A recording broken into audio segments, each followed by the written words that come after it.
The movie opens up in the busy market of Pagoda, Colombia. We see random people selling stuff to make a living outside the perimeter of Belco Industries. Armed guards are thoroughly checking the IDs and vehicles of the employees. The CEO, Barry, is astonished that he has been asked for identification as well. One of the employees, speaking in native language, is sent home by the armed guard. After the strict checkup, all the workers get inside the building and prepare for work. Oblivious to them, all the rooms, even the toilets, are constantly being monitored through cameras. Danny is a newcomer to Belco, and so she's being briefed about the new facilities, including the tracer implanted on the back of her head. She is told that the tracers are for her protection against kidnapping. We get to know that Belco is an international corporation that hires American workers to work in South America. Elsewhere, the office's creep, Wendell, continuously stares at the beautiful Leandra and doesn't stop, even when she notices him. After a while, a nerdy guy named Mike approaches her, and the two start making out. However, Leandra suddenly stops and exclaims that she just got through a divorce and doesn't want to rush things. Later, Mike enters his coworker Terry's room and inquires about why only a few people are present today. Terry doesn't know the actual reason either, but he assumes that the locals didn't show up because they were sent home by the guards at the gate. A confused Mike then heads back to his room and stares suspiciously at the hangar next to his building. He calls up his security, Evan, to inquire about the strange circumstance,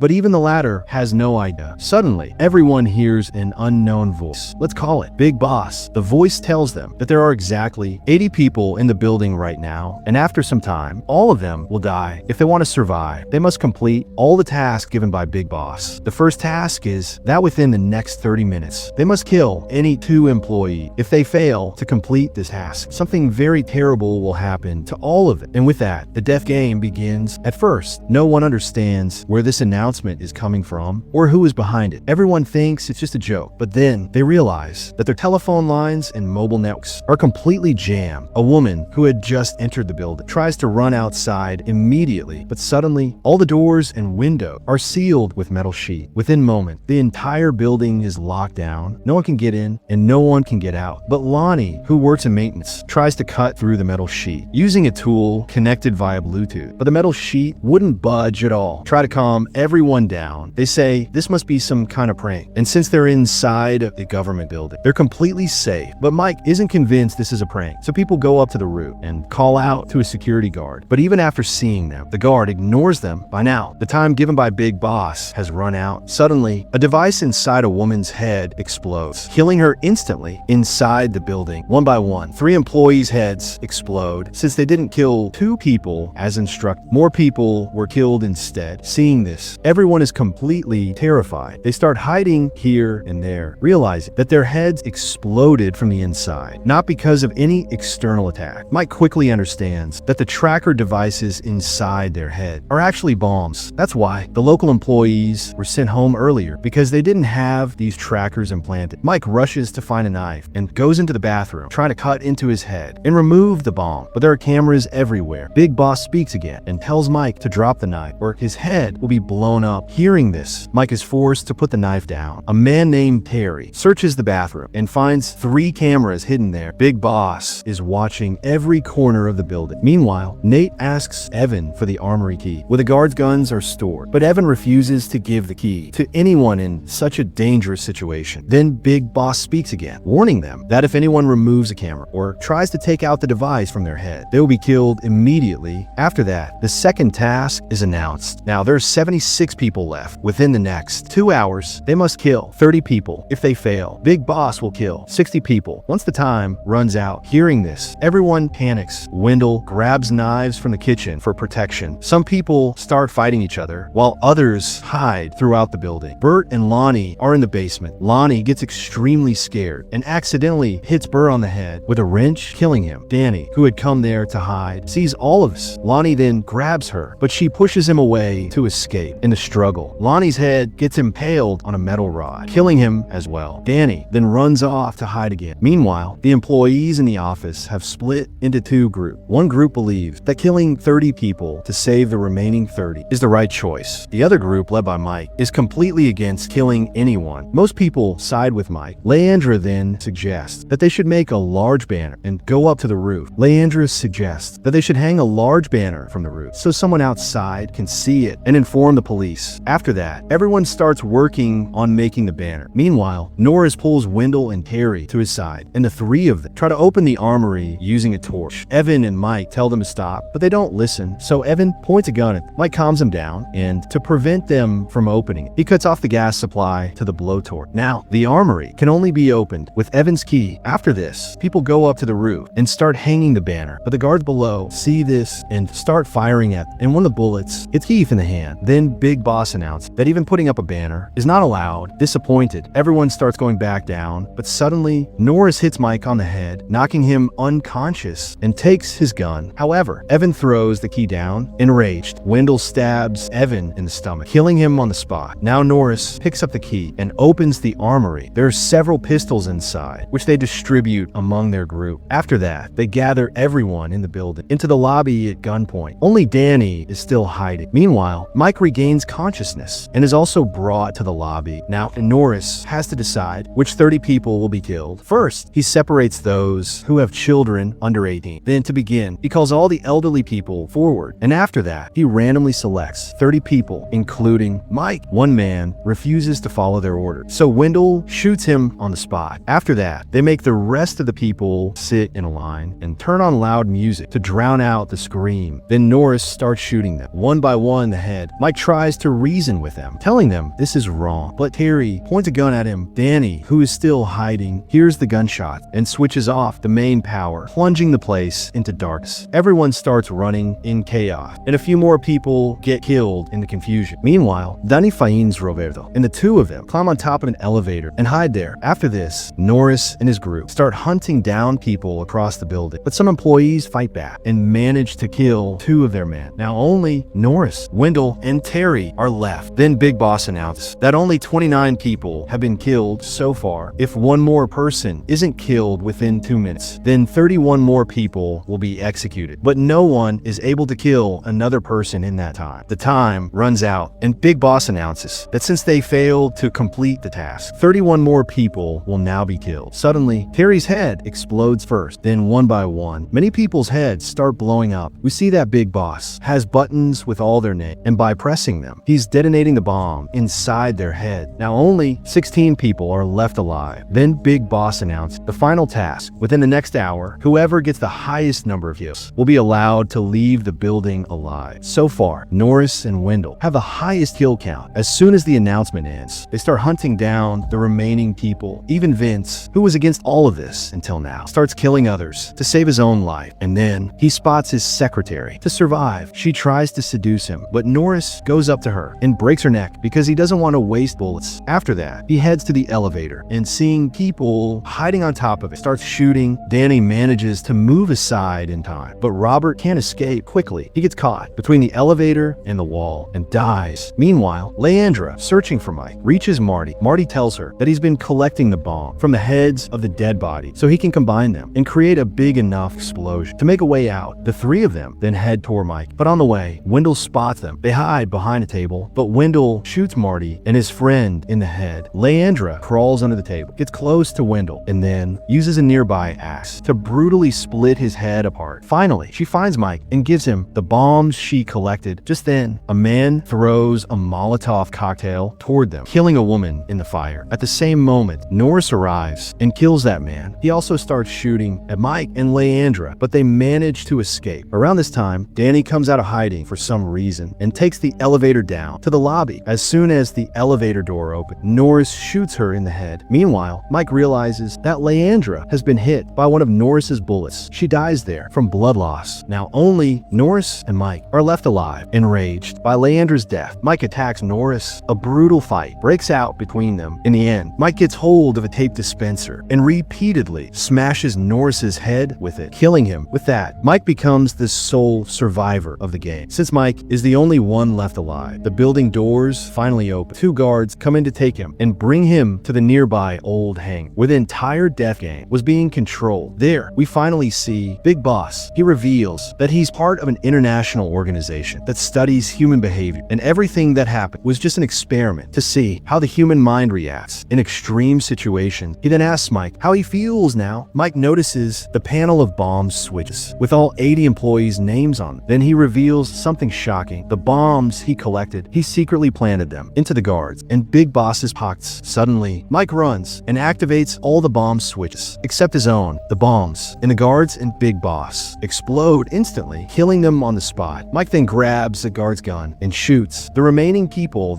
and the movie ends right there.